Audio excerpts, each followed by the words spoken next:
Well, good morning and welcome to Mark's Computer. Okay, I took a course from Michael Elsner online about how to make music for licensing purposes last year. So I'm going to just show a little bit of things about what I learned from that course. And this is not to, copyright infringement on Michael's course in any way. I'm just trying to share some of the things that I've learned. Now let's just hope I remember them. Okay, so right now, first of all, I have a folder called Mark Piotr Music Library Tracks.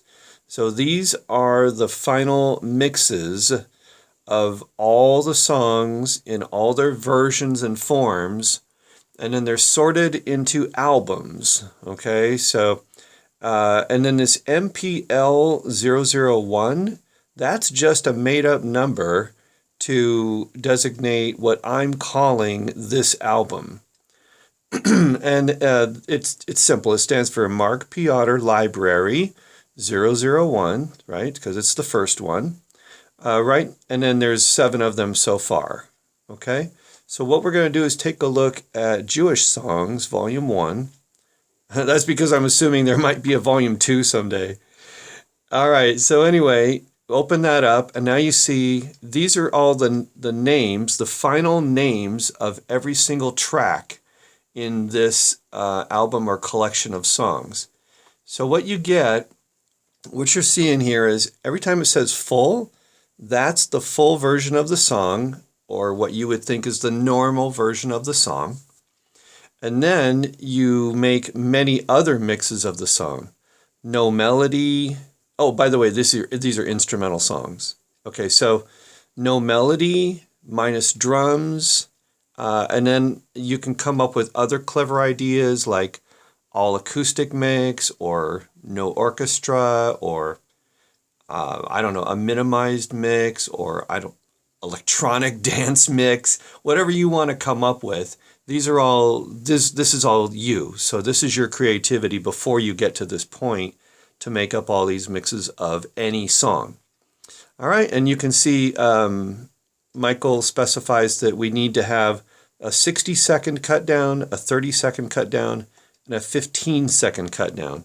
I've also heard from other people that it's smart to make others as well, like 10 and 20 seconds, which I have not done yet. Then, in addition to all those mixes, we also need what's called stems. And stem is the slang term for one type of track.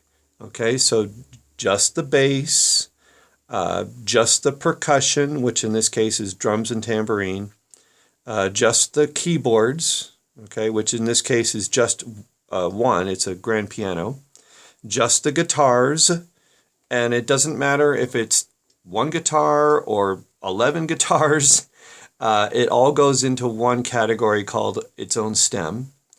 And then the last one, this would be 5 total. And then the number 5 would be the vocal, or in this case, the vocal is played, or the melody, the vocal is played by a saxophone.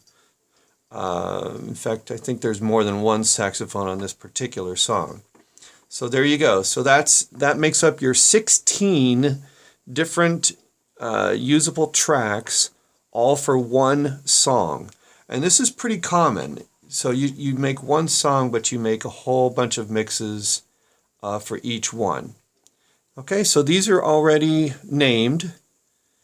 And then comes another detail. You have to have every single one of these has to have its own number. And it has to be sequential. And that can be a problem if you try to insert one later on. You have to change all the numbers. Okay, so there's all my sequential numbers. In this case, I think I have a total of 10 songs. And you can see as we scan down here, all these titles, it comes out to a total of 150 tracks.